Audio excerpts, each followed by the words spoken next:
अब खाना भी हिंदू मुसलमान हो गया है। अभी तक शाकाहारी मांसाहारी में बटे थे लोग, अब मुगलई बनाम बनारसी की नई बहस अब छिड़ गई है और इसकी शुरुआत बनारस से ही हुई है, जहां कबाब को लेकर नया दावा कर दिया गया है। क्या है पूरी खबर, यह भी आपको बताएंगे। हमारे साथ खास मेहमानों का एक पैनल भी हमें ज्वाइन करेगा, लेकिन पहले देखते हैं जी न्यूज की यह एक्सक्लूसिव रिपोर्ट।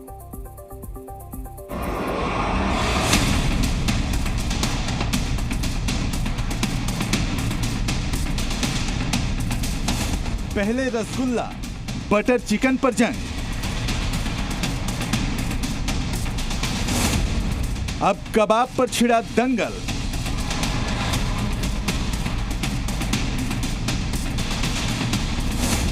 बनारस का कबाब, मुगलों का झूठ।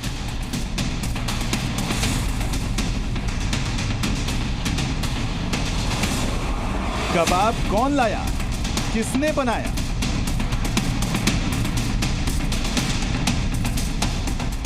कबाब मुगलई नहीं, बनारसी है।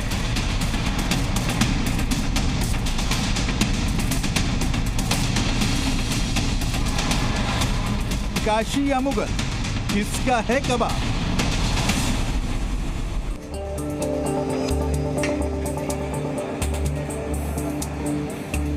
नॉनवेज के शौकीनों के लिए ये तस्वीर ही मुंह में पानी ला सकती है, और जायके का तो कहना ही क्या।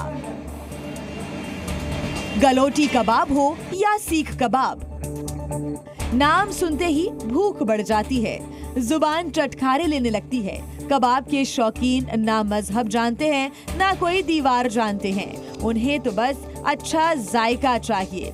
जहां बेहतरीन कबाब की खुशबू आई, उधर ही लपक लिए।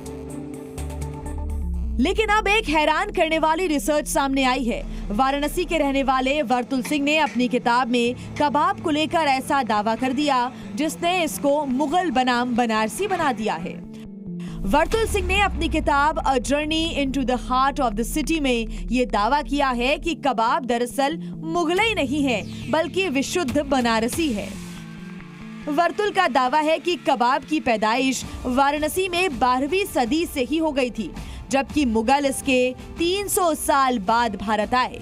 किताब में दावा किया गया है कि वाराणसी में सलाई मसू गृहा इस नाम की एक डिश थी, जिसे सीख पर मांस को चढ़ाकर बनाया गया था, और ये काफी पहले से बनारस में लोकप्रिय थी। हालांकि कबाब भारत कैसे पहुंचा, इस पर अलग अलग कहानियां हैं। मुगल लेकर दिए हैं, भारत में हुआ है, बनारस में 300 साल पहले हुआ है, 12वीं सदी में, प्राचीन काल में बनारस से आई हुई हैं।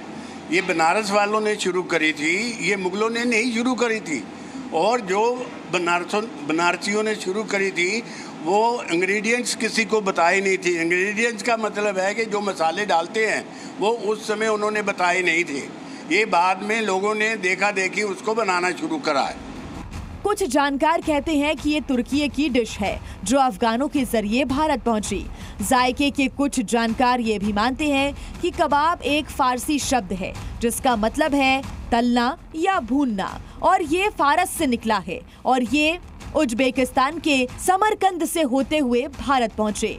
कबाब के बारे में एक कहानी ये भी है कि इसकी पैदाइश उन इलाकों में हुई जहां जंग हुई और जहां खानाबदोश लोग रहते थे, और वो अपनी सुविधा के हिसाब से गोश्त को भूनकर खाते थे, जिसे कबाब नाम दिया गया। कई इतिहासकार ये भी दावा करते हैं कि मुगल अपने साथ ईरान के खान सामो को भारत लेकर आए थे, जिन्होंने कबाब नाम का लजीज खाना परोसा।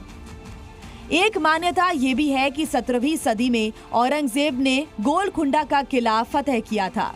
इस दौरान औरंगजेब के साथ आए सैनिकों ने खाने के लिए नई शैली का इजाद किया, जिसे कबाब नाम दिया गया। जितने कबाब हैं उतनी कहानियां हैं, लेकिन कबाब की नई रिसर्च ने मुगलई बनाम बनारसी की नई बहस छेड़ दी है। जी न्यूज़।